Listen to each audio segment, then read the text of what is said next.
Metre त्रिज्या के वृत्तीय कक्षा में घूम रहे उपग्रह का परिक्रमण काल 1 घंटा है। 4 त्रिज्या की वृत्तीय कक्षा में घूम रहे एक अन्य उपग्रह का परिक्रमण काल ज्ञात करना है। तो उपग्रह का परिक्रमण काल जो t² होता है वो प्रोपोर्शनल होता है r³ के। यहाँ ध्यान दें तो r किलोमीटर त्रिज्या यानी r1 बराबर दिया है r के वृत्तीय कक्षा में घूम रहे उपग्रह का परिक्रमण काल 1 घंटा यानी t1 बराबर दिया है 1 घंटा। 4r r2 बने दिया है 4r। त्रिज्या की वृत्तीय कक्षा में घूम रहे अन्य उपग्रह का परिक्रमण काल ज्ञात करें यानी t2 ज्ञात करना। तो यदि t प्रोपोर्शनल है r³ के तो t2 बटा t1 का होल स्क्वायर करें तो ये बराबर होगा r2 बटा r1 इसकी पावर 3 या t2 बटा t1 का बराबर हो जाएगा r2 बटा r1 की होल पावर 3 बटा 2। मान रख दें t2 हमको ज्ञात है करना है, t1 का मान 1 घंटा दिया है और r2 का मान अपने पास 4r है, r1 का मान है r इसकी पावर है 3 बटा 2। r से r कट जाएगा, यहाँ t1 बटा t2 है तो थोड़ा t2 कर लें, t2 बराबर हो जाएगा r से r कटा है 2 की पावर 2 कर सकते हैं 4 को और इसकी पावर है 3 बटा 2, 2 से 2 कट जाएगा आएगा 2 की घात 3, 2 की घात 3 माने 8 घंटा। सूर्य की औसत दूरी पृथ्वी से सूर्य की औसत दूरी की तुलना में 9 गुनी है। ग्रह का परिक्रमण काल ज्ञात कीजिए। दिया है किसी ग्रह से सूर्य की औसत दूरी पृथ्वी से सूर्य की औसत दूरी की तुलना में 9 गुनी है। यानी यदि r1 बराबर मानते हैं r तो r2 बराबर मानना पड़ेगा 9r। और पृथ्वी जो है परिक्रमण काल t1 बराबर माने तो 1 वर्ष होता है। यहाँ पर ग्रह का परिक्रमण काल t2 मानना है तो t2 ज्ञात करना है। कॉन्सेप्ट ऊपर वाला ही है यानी t2 बटे t1 का होल स्क्वायर करना चाहें तो बराबर होगा r2 बटे r1 इसकी घात 3 की।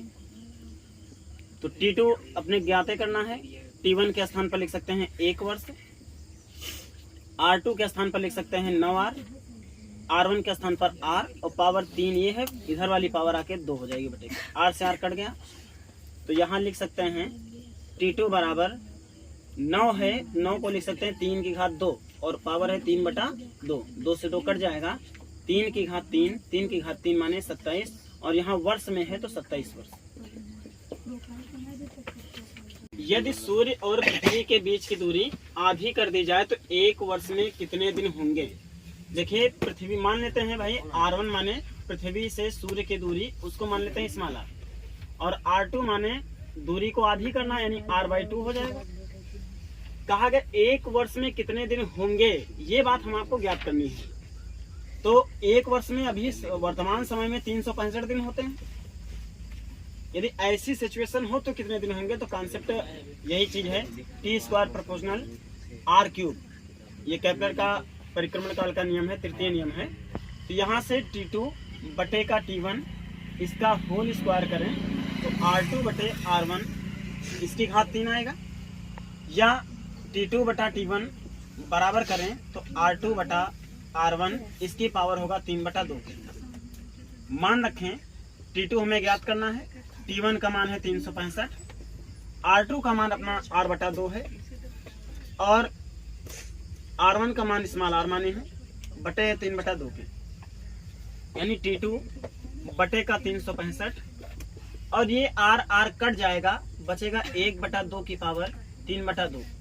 1 बटा 2 की पावर जो 3 बटा 2 है इसको हम लिख सकते हैं 1 बटा 2 और √2। भाई 2 की पावर 1 और 2 की पावर आधा, 2 की पावर 1 और 2 की पावर आधा मिलके 3 बटा 2 हो जाएगा। अब यहाँ ध्यान दें तो t2 बराबर होगा 365, 1 बटा 2 माने 0.5 और 1 बटा √2 माने 0.707, यानी ये होगा 365 गुणे 0.35 यानी 3535। इसका गुणा करेंगे तो 129.02 दिन, यानी लगभग हम लिख सकते हैं 129 दिन होंगे 1 वर्ष में।